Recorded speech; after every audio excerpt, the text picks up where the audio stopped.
When crypto first reached the public consciousness and there was suddenly such a thing as a crypto community, there was definitely a sense that cryptocurrencies were out to grant brand new human financial rights. Chief among them was a currency that couldn't be debased and a ledger for that currency that couldn't be censored. Real cryptocurrencies like Cardano's ADA meet these prerequisites, while much of the incumbent DeFi space is currently relying on building blocks that simply don't qualify as real cryptocurrencies. Cardano has a chance to change this. Ready? Let's go. We're going to discuss ledger censorship in incumbent DeFi stablecoins and how Cardano might be able to blaze a new trail of freedom there. How that relates to Cardano's KYC readiness, Samsung's announcement that it's going to be planting trees with Cardano, and Pavia teasing some very big things in Q1. Censorship resistance isn't just a sales slogan for crypto. It turns out it's actually important, as one holder of USDT, Tether, just found out.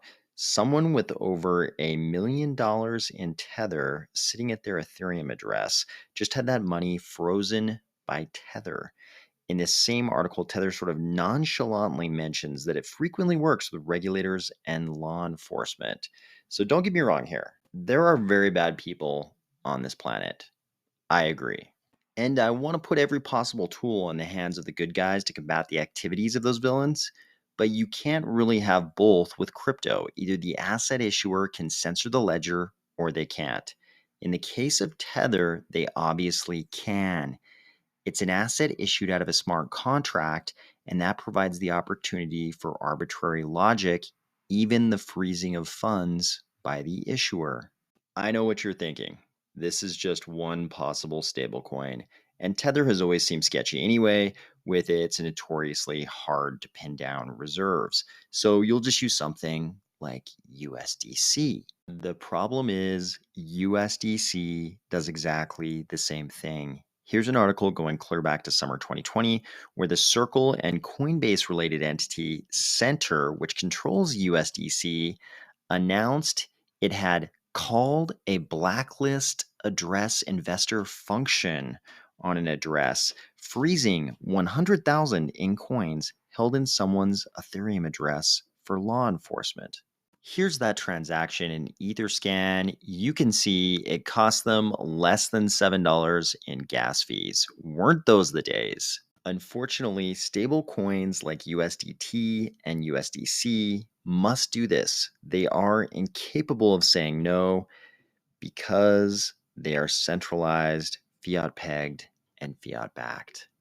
In Cardano, we have a chance to do this better. We have a chance to build DeFi on building blocks that actually qualify as cryptocurrencies, ones that are actually decentralized and don't have humans that can call that blacklist investor function on behalf of any regulator.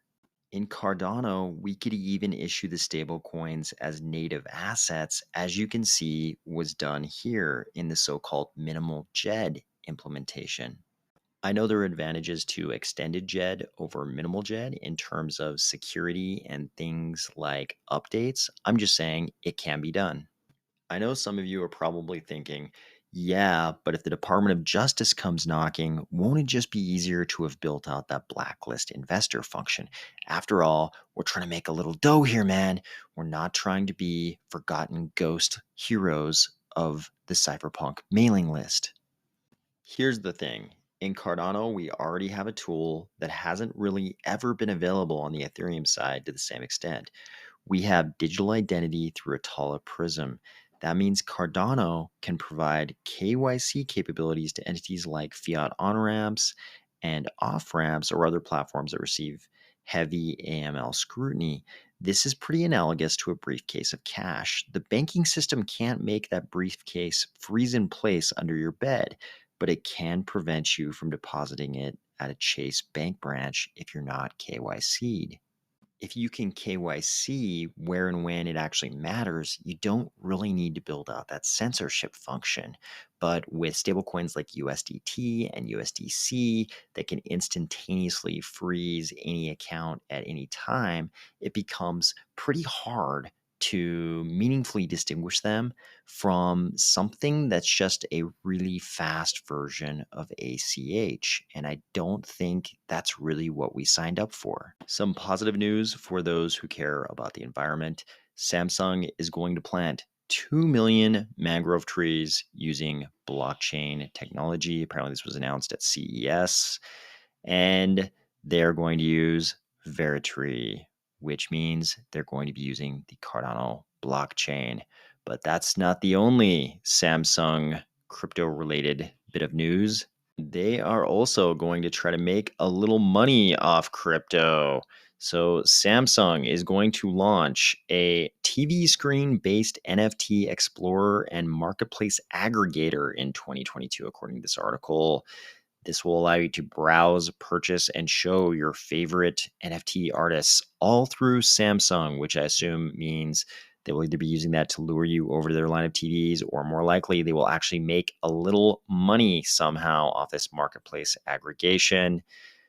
I guess we can blame a for profit corporation for trying to jump into crypto and do some for profit activities. This is almost becoming laughably unnewsworthy. You probably didn't miss the news, at least reports. At this point, I'm not even going in to confirm this because it's happened so many times. Reports, at least, that the Solana blockchain was shut down for 5 hours. 5 hours again.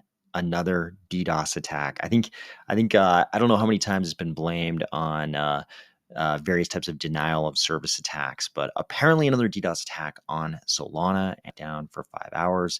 If you have any questions about taking your time to build a blockchain that doesn't have to be turned off or down for hours at a time occasionally, here you go. Cardano's biggest metaverse, Pavia, just put out this tweet. Apparently, the poster was looking at the Pavia Q1 roadmap, and they said, "We are going to be super busy. You are all going to be seriously impressed." I have no idea what this is going to entail, but I'm massively looking forward to it. I think it's going to be a pleasure to watch the Cardano metaverses get built out over the next couple of years.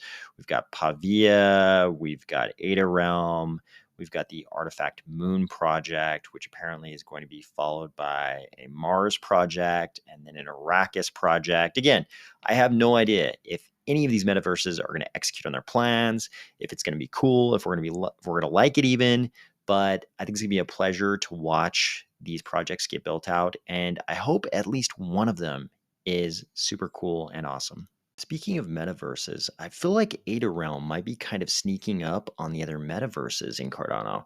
They have many fewer holders than, say, a Pavia, but I listened to the community call the other day, and they've got some interesting things going on. You can already walk around on the actual map in Ada Realm, which is something I haven't seen in many of the Cardano metaverses. It's not possible in Pavia yet, or in Artifact Moon. I think some of the more NFT based. I think there might be at least one more NFT based metaverse where you can actually construct things right now and kind of move around on the surface. But in Ada Realm, you really get the sense that you're walking across the surface when you navigate around on their map. They also are talking about having events at their central plaza really soon. Here you can see late January into early February. I believe they were talking about some kind of vote happening in the central plaza. They're also hiring Unity developers right now. And they had some pretty interesting things to say about house portals. So if you have a house in Ada Realm, it sounds like you're going to be able to do some pretty interesting things with the interior of that house. I think these are probably things that every metaverse is shooting for. What I think is interesting is that given that you can already walk around on the map in Ada Realm, I wonder if they may end up having some kind of an advantage in how fast they can achieve some of these things. We're in Cardano, so there's definitely a prevalent attitude that fastest isn't always best. But I'm glad that we have one one metaverse in Cardano that may end up being a little more nimble than the others. I don't know if that's going to be Ada Realm, but it might be, given that you can already move around on the map on the ground. For transparency, you already know I have plots in all three of those metaverses I mentioned. I hope you're having a great week, and I will talk to you tomorrow.